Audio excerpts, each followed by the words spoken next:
नमस्कार। आप सबका एक बार फिर से स्वागत है। क्या आपने कभी सोचा है कि प्राइमरी सेक्शन में एक कैपेसिटर क्यों लगा होता है? देखिए यहाँ पे भी लगा हुआ है और ये हर तरह के पावर सप्लाई, चाहे आप कोई भी पावर सप्लाई देखें, ये कैपेसिटर आपको मिलेगा ही मिलेगा। और इसकी वैल्यू मैं आपको दिखा दूं। यहाँ देखिए 47 MFD 15 वोल्ट 50 वोल्ट। इस कैपेसिटर का बहुत बड़ा इसमें वर्क है। और यहाँ देखिए ये पावर सप्लाई भी वही है और इसमें भी एक कैपेसिटर लगा हुआ है। आप किसी भी पावर सप्लाई को देख लें, पीडब्ल्यूएम सेक्शन में एक कैपेसिटर लगा हुआ मिलेगा ही। कैपेसिटर की वैल्यू इसमें अलग लगी हुई है। ये 10 MFD की कैपेसिटर है। वैल्यू अलग अलग हो सकती हैं और सबसे पहले इस पावर सप्लाई को हम चेक कर लेते हैं कि इसकी कंडीशन क्या है। यहाँ थोड़ी सी मेन कैपेसिटर के पास सप्लाई हमारी आ रही है और यहाँ थोड़ी लूज हो रही है, जो मैंने कॉर्ड इसमें लगाया हुआ है। अब बिल्कुल ठीक है। अब इसके बाद हम आउटपुट वोल्टेज भी चेक कर लेते हैं, तभी हम इस पावर सप्लाई को समझ पाएंगे। ये 3.3 वोल्ट की पावर सप्लाई है। इसमें 5 वोल्ट नहीं होता है। 5 वोल्ट के स्थान पर 3.3 वोल्ट ही मिलता है। और 3.3 वोल्ट तो हमारा प्रॉपर तरीके से बन रहा है, लेकिन यहाँ सप्लाई नहीं मिल रहा है और कभी कभी ये सप्लाई भी 3.3 वोल्ट ड्रॉप हो जा रही है और ये 16 वोल्ट बन रही है। यहाँ 12 वोल्ट की जगह पर 14 वोल्ट। इस पावर सप्लाई में भी कुछ प्रॉब्लम है, तो उसको हम बाद में देखेंगे। अभी इस कैपेसिटर के बारे में देखिए, इस कैपेसिटर को मैंने बाहर निकाल दिया है और निकालने के बाद हम एक जांच करेंगे और जांच ये होगा कि कैपेसिटर खराब होने पर या न होने पर पावर सप्लाई क्या करती है, प्रॉब्लम क्या होता है और यहाँ बनने वाले वोल्टेजेज क्या होते हैं। तो आप लाइव देखिए। सबसे पहले हम 3.3 वोल्ट ही देखेंगे, जो कि नहीं बन रही है। यहाँ वोल्टेज हमारी बन रही थी और कैपेसिटर, मेन फिल्टर कैपेसिटर के पास सप्लाई हमारी आ रही है, लेकिन 3.3 वोल्ट बिल्कुल नहीं बन रही है। और बाकी के सप्लाई भी हम देखेंगे और यहाँ वाली सप्लाई जो है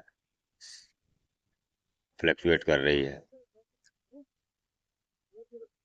अब हम जहाँ से कैपेसिटर निकाले हैं वहाँ की सप्लाई देखते हैं। यहाँ एक सप्लाई बनती है पीडब्ल्यूएम के लिए।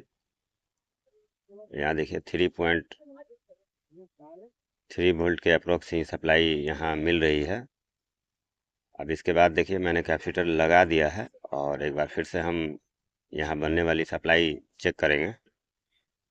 और सबसे पहले हम देखते हैं, कैपेसिटर हमारा पहले ख़राब था। एक तरह से मान लेते हैं कैपेसिटर हमारा ख़राब था। मैंने कैपेसिटर चेंज कर लिया है। नहीं होना या ख़राब होना एक ही बात है। देखिए यहाँ सप्लाई हमारी 11 वोल्ट अप्रॉक्स बन रही है, किसी किसी में 12 वोल्ट मिलता है। अगर पावर सप्लाई हमारा बिल्कुल ओके है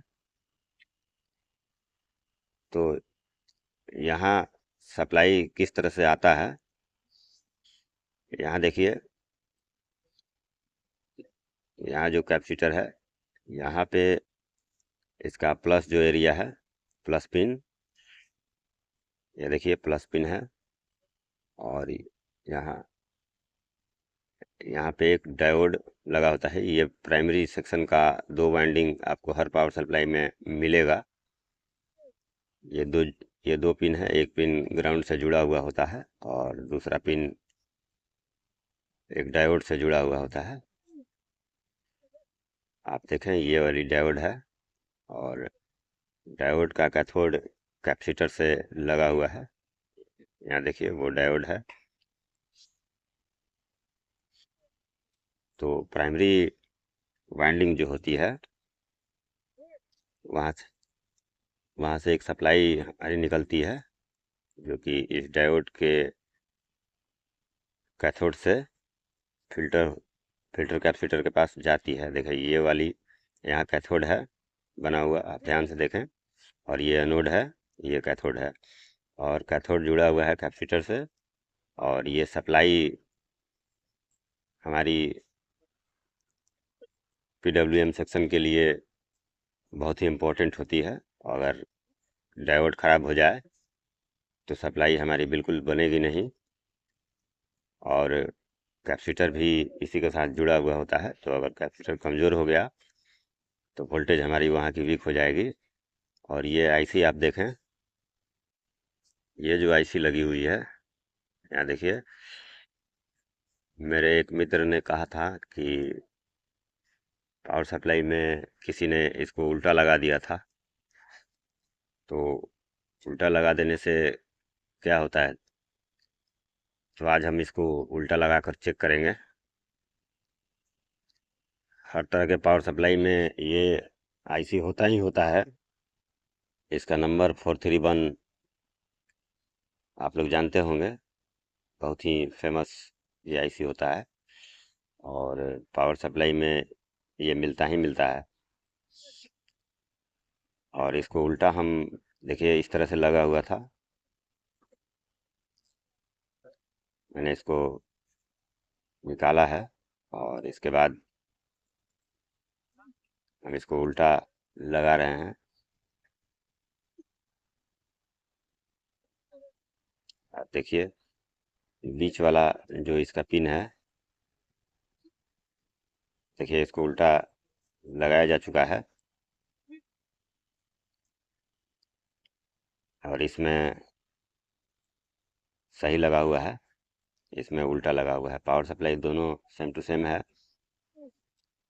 और इस तरह के प्रैक्टिकल करने में आप आउटपुट को मदरबोर्ड से कनेक्ट ना ही करें, इसलिए कि हो सकता है कि आपको हाई वोल्टेज देखने को मिल सकते हैं। अब देखिए यहाँ सप्लाई हमारी फ्लक्चुएट कर रही है 3.3 वोल्ट। और जहाँ तक मुझे उम्मीद है कि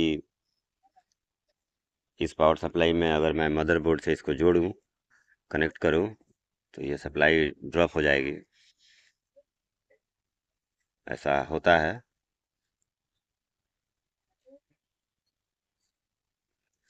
सारी की सारी सप्लाई हमारी आ तो रही है लेकिन फ्लक्चुएशन है, या मदरबोर्ड से कनेक्ट करने के बाद ये वोल्टेज फ्लक्चुएशन में ही हो। ये जो आईसी है दोस्तों, वो वोल्टेज रेगुलेट करती है, और अगर ये ख़राब हो जाए या ना हो इसमें लगा हुआ तो सेम टू सेम प्रॉब्लम देखने को मिल सकता है। अब आगे हम इस कैपेसिटर की भी एक बार वोल्टेज चेक करेंगे। यहाँ मुझे लग रहा है कि यहाँ का वोल्टेज हमारा फ्लक्चुएशन में है, इसलिए कि उल्टा आईसी हमने लगाया हुआ है। तो इस वजह से ये सप्लाई भी फ्लक्चुएट हो रही है।